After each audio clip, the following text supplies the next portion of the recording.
O tic-tac de 2010 mudou o futebol para sempre, mas a nova Espanha de 2026 acabou de fazer o impossível. Derrubou a Argentina de Messi na final e se tornou bicampeão. Xavi e Iniesta, o Rodri e Lamine Yamal. Hoje eu coloco as duas maiores gerações da Espanha frente a frente, posição por posição, para saber quem venceria esse duelo de lendas. Fica até o final porque o placar desse confronto vai te surpreender. Começamos pela base de qualquer time campeão, o goleiro. Em 2010 era Iker Casillas, já capitão, já lenda, num time que estreou levando um susto. É verdade, derrota por 1-0 para a Suíça, logo de cara na primeira rodada, e foi justamente Casillas que segurou a barra enquanto a Espanha se recuperava. Em 2026, o cara embaixo das traves é o Unai Simón, que também viu o time tropeçar no início, 0-0 para a sensação do momento, Cabo Verde de vozinha. Só que na comparação direta, Casillas ainda tinha aquele fator de que se azedasse de fato, ele podia salvar a Espanha de qualquer perigo. Já o Unai Simón, apesar de ser um bom goleiro, ainda não construiu essa confiança toda. Então pra mim, é ponto para a Espanha de 2010.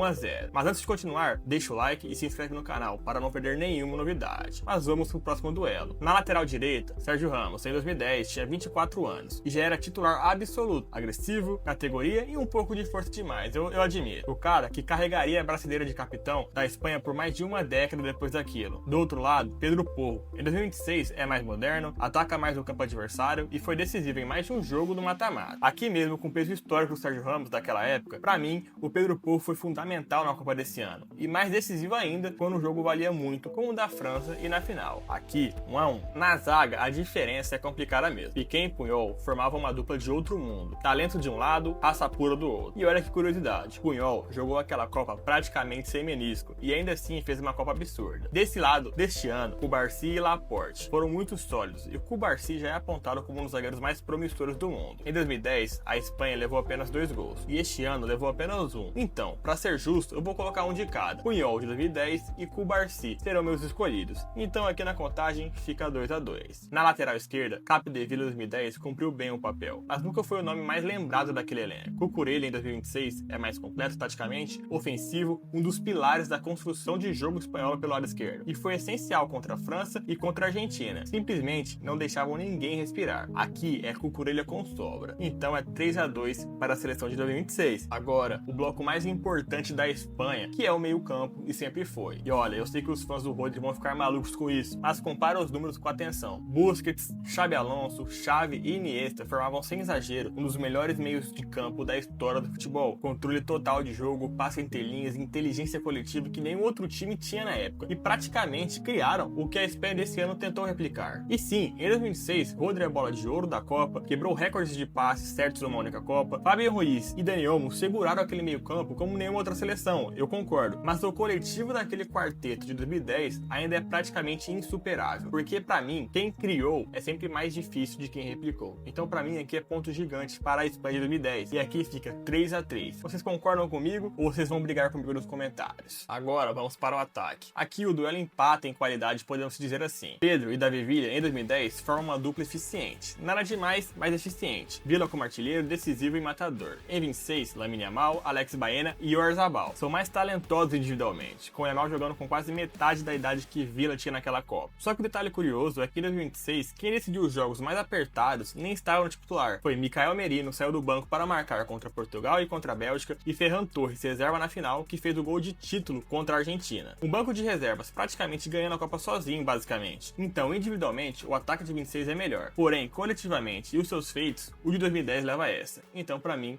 é 4-3 para 2010. Só que aí tem outra pergunta que ninguém faz. Quem teve o caminho mais difícil? Em 2010, depois da recuperação na fase de grupos com vitória sobre Honduras e Chile, a Espanha bateu na sequência do mata-mata Portugal, Paraguai, Alemanha e Holanda, todos por 1-0. Alemanha e Holanda eram seleções fortíssimas daquele ciclo, sem dúvida, mas foi um caminho sem virada dramática, um caminho sem susto. Em 2026, o roteiro foi bem mais tenso. Depois do empate contra Cabo Verde e da goleada sobre a Arábia Saudita, a Espanha ainda precisou vencer uma rodada extra de mata-mata, porque agora a Copa tem 40 seleções. Então, enfrentou seguidamente Portugal, Bélgica, França e Argentina. Praticamente uma sequência de potências, jogo após jogo, sem descanso. E não foi fácil. Contra Portugal e contra a Bélgica, só saiu no sufoco com o do Merino, que estava na reserva, e fez o gol nos minutos finais. Contra a Argentina, na decisão, só resolveu na prorrogação, mesmo amassando o jogo inteiro. Para chegar ao mesmo lugar que a geração de 2010, o time de 26 precisou vencer um jogo a mais e enfrentar 4 pesos pesados em sequência. Mas então, fechando o duelo, posição por posição, ficou 4-3 pro tic-tac de 2010. Goleiro, lateral direito, zaga e principalmente aquele meio-campo, simplesmente não tem discussão. É um dos melhores times da história do futebol. Mas aqui vem a virada que eu prometi no começo. Se a pergunta for quem sofreu mais para erguer a taça, o placar inverte completamente. A Espanha de 26 enfrentou 4 seleções de primeiro escalão seguido, numa Copa com um jogo extra de mata-mata, decidindo praticamente no final das partidas. A de 2010 teve sim adversários fortes, mas um caminho mais linear e mais seguro. Então, o veredito final é: o time mais forte historicamente ainda é de 2010, mas a conquista mais difícil sem dúvida foi a de 26. 2 Copas, 2 méritos diferentes, o mesmo escudo. E você, o que acha? O time de 2010 continua sendo o melhor de todos, ou você acha que essa nova geração da Espanha já superou os ídolos do tic-tac? Comenta aí embaixo e me conta. E se você gostou, não se esqueça de deixar seu like e se inscrever no canal. Um abraço a todos e até o próximo vídeo.